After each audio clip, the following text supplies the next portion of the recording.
Sejam bem-vindos mais uma vez à disciplina de Recursos Materiais e Patrimoniais. Vamos hoje para a aula 2, Classificação de Materiais.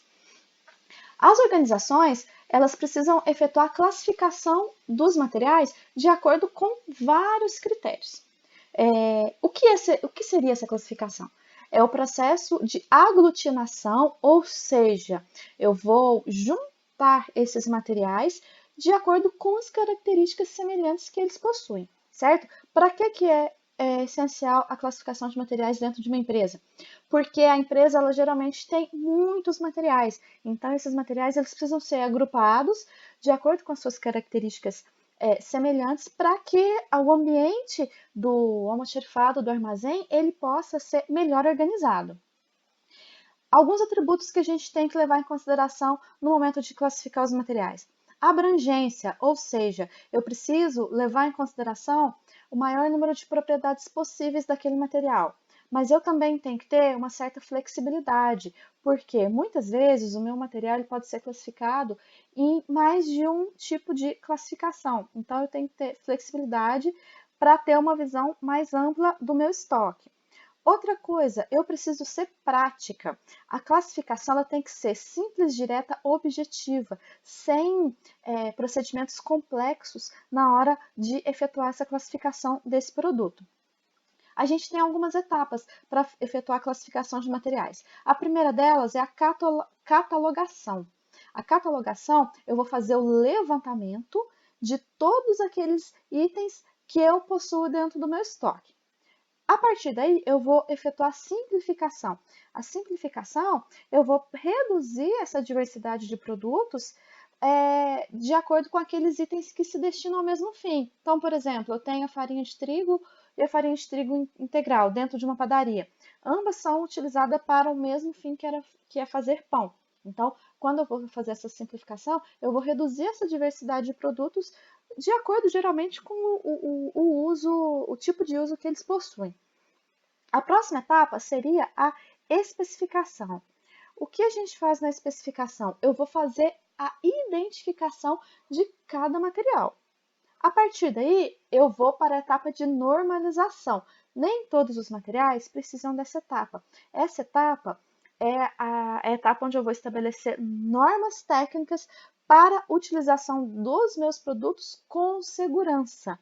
Um exemplo muito comum da normalização é o armazenamento de medicamentos. Por exemplo, quando a gente compra um medicamento, sempre tem escrito lá na bula ou na embalagem do produto que a gente deve armazenar no local seco e arejado. Ou se for um medicamento especial, como uma insulina, vai estar escrito lá que eu preciso armazenar aquele material numa geladeira a determinada temperatura, certo? Geralmente os materiais que possuem alguma característica especial de normalização, a gente possui algumas empresas não, alguns órgãos, na verdade, que efetuam,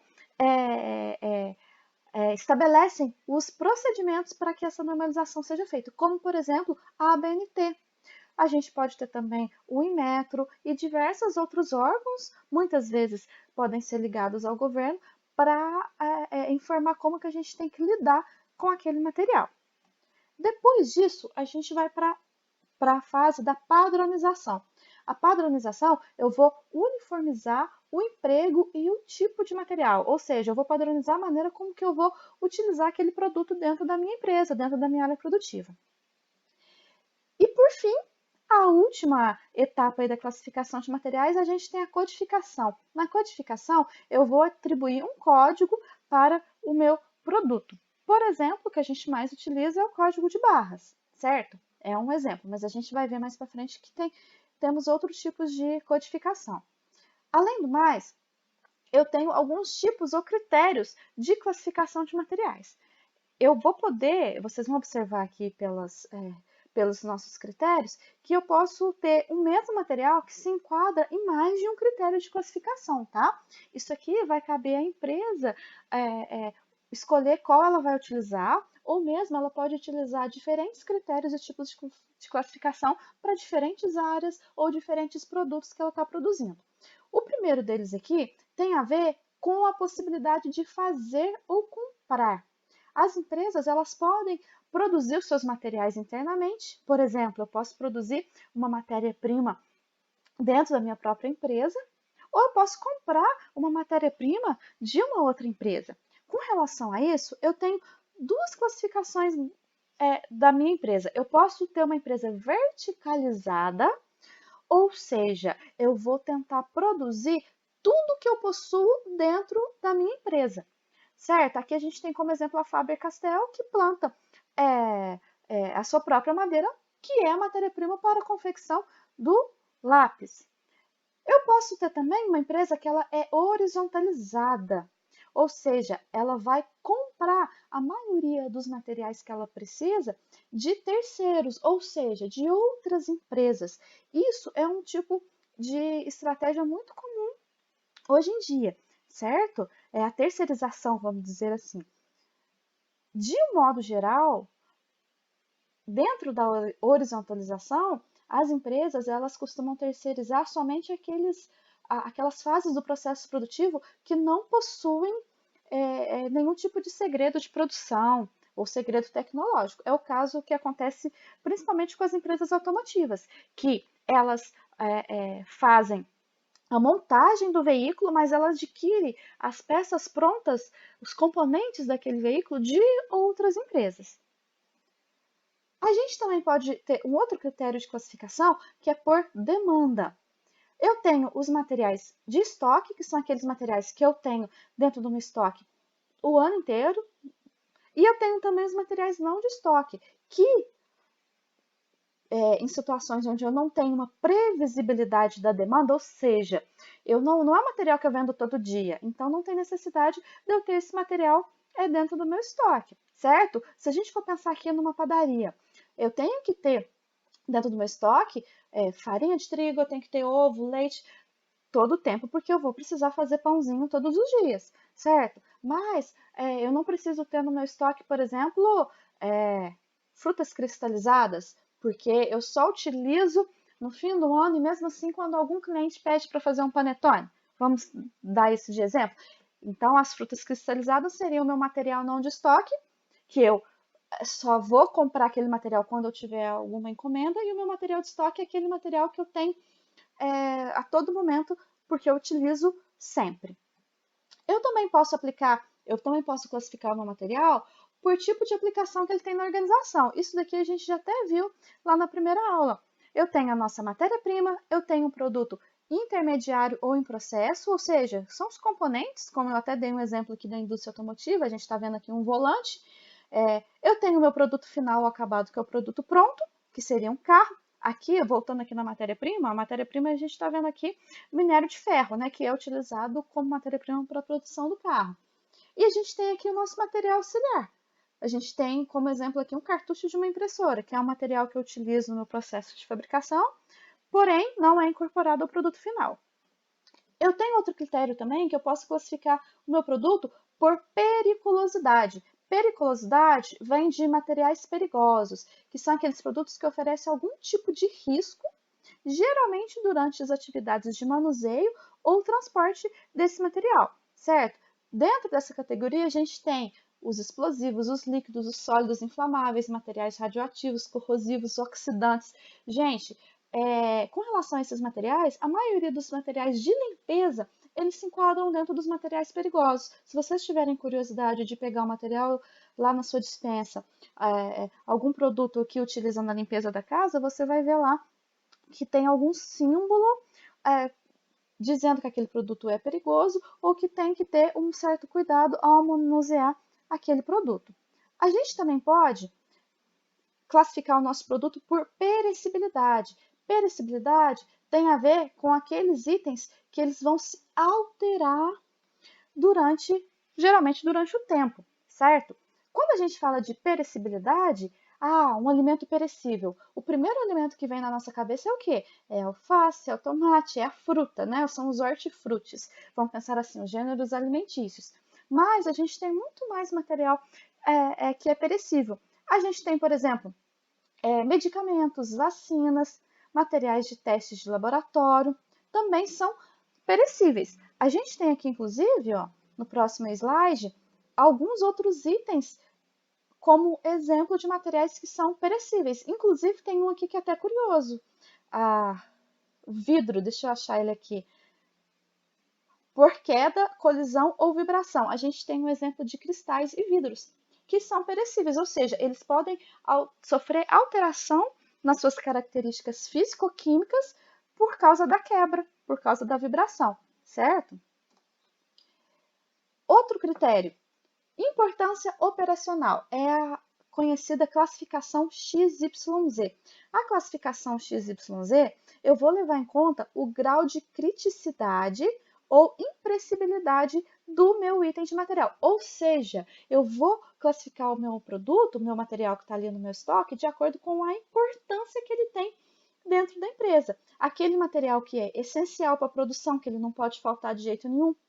Aquele material que eu só tenho um fornecedor, então se o meu fornecedor parar de me fornecer, eu vou ter falta daquele produto. Ou aquele produto que eu não tenho como substituir por outro. Aí aqui a gente tem, então, o produto Z é aquele que tem uma altíssima importância. Se esse produto faltar na minha empresa, eu vou parar minha produção, eu vou parar a minha venda, eu vou ter que fechar as portas porque esse produto está em falta. O produto Y é aquele que possui uma importância média. Já o produto X, ele tem uma importância baixa e eu consigo substituir ele por outros produtos similares. A gente também tem a classificação ABC, que é semelhante à YZ, porém, a gente vai efetuar a classificação pela importância financeira dos meus produtos, ou seja, eu vou ter a classificação dos itens em A, B e C. O A é aquele produto que representa a maior parte do meu estoque. O B, o valor intermediário, e o C, os valores menores. Esse item a gente vai estudar mais para frente no nosso curso, a gente vai ter um tópico falando exclusivamente sobre a classificação ABC. Eu também posso classificar o meu material em permanente ou material de consumo. O material de consumo é aquele que eu vou utilizar e a partir do momento que eu utilizo, aquele material se esgota. Já o material permanente é aquele material que eu utilizo, mas ele continua disponível ali na organização. Geralmente são os bens duráveis, são os imóveis, os computadores, os móveis, as máquinas, equipamentos. A codificação de materiais. Depois que eu efetuo a classificação, vou agrupar os meus materiais, eu preciso fazer a codificação, ou seja, eu preciso estabelecer uma maneira de identificar esses produtos. Para que eu possa colocar nome aos meus produtos, eu preciso levar em consideração algumas características desse produto. A partir daí, eu posso efetuar a codificação dos meus materiais. Eu vou levantar o nome do meu produto de acordo com as suas características e a partir daí eu faço o processo de codificação. Dentro da empresa, eu posso codificar o meu material por meio do sistema alfabético, ou seja, eu vou estabelecer uma ordem alfabética para classificar o meu material. Eu posso utilizar um sistema alfanumérico, ou seja, eu vou estipular códigos que contêm letras e números, que é muito utilizado dentro da indústria de autopeças, ou eu posso simplesmente codificar o meu material por um sistema numérico. A gente tem aqui alguns exemplos de planilha de controle de estoque, onde eu tenho aqui uma codificação pelo sistema numérico, e aí aqui eu tenho o tipo de produto e o código que ele possui no meu sistema. Muitas empresas, elas se referem ao produto pelo código e não pelo nome. Eu tenho um sistema alfanumérico, onde eu tenho um código aqui com letras e números de classificação desse item, ou eu posso ter uma classificação alfabética. Eu vou pegar todos os meus produtos e vou classificar por ordem alfabética, certo? Isso daqui, gente, a gente utiliza principalmente dentro do controle de estoque interno da empresa. Quando a gente sai para a venda, quando eu vou vender o meu produto, o código mais utilizado é o código de barras. Por quê? O código de barras ele é universalmente utilizado, certo? Aqui dentro do Brasil, ele tem a supervisão da EAM, que é a Associação Brasileira de Automação Comercial. O funcionamento do código de barras. Vamos entender mais ou menos como funciona os números aqui do código de barras. Esses 3 primeiros números significa o país que esse código foi gerado. Então, quando a gente vê aqui o 789, significa que esse produto ele foi gerado, né, o código de barra ele foi gerado aqui no Brasil. Os próximos números aqui, a gente tem a identificação do país que gerou o código. Não necessariamente de onde ele foi produzido, mas o país que gerou o código. Esses 3 penúltimos números, eles vão representar as características de cada número e o último número é um dígito verificador, simplesmente para comprovar que toda essa sequência aqui é uma sequência verdadeira. Isso aqui é o que a gente vê na embalagem de praticamente todos os produtos que a gente adquire aí no supermercado, em qualquer tipo de comércio. O código de barra, geralmente, ele é lido, né? A leitura do código de barra é efetuado por equipamentos denominados scanner, pistolas lasers ou canetas ópticas. Último item aqui para a gente fechar a nossa aula. Inventário. O que é inventário? É uma listagem completa de todos os produtos que eu tenho dentro do meu estoque. Então, quando eu falo que eu vou fazer o inventário, eu vou fazer o levantamento de todos os produtos que eu tenho dentro do meu estoque, o valor de cada produto, o valor que eu tenho no meu estoque. O inventário, ele pode ser algo realizado uma vez por ano, ele pode ser algo realizado de 6 em 6 meses, uma vez por semana, depende da necessidade da empresa. Hoje em dia, com a quantidade de softwares e sistemas utilizados na gestão de estoque, muitas vezes esse inventário é feito de maneira rotineira e automático pelo sistema. Antigamente as pessoas precisavam ir lá no estoque e contar caixa por caixa. Hoje em dia é mais fácil por meio do compartilhamento de softwares que fazem esse trabalho para a gente. Mas, pelo menos uma vez por ano, é interessante fazer a confrontação do estoque que está lá no sistema com o estoque físico real que está lá dentro do meu estoque. Por quê? O sistema é passível de erros e as pessoas que operam esse sistema também são passíveis de errar, certo? Com isso, chegamos ao final da nossa aula 2 e eu vejo vocês na próxima aula.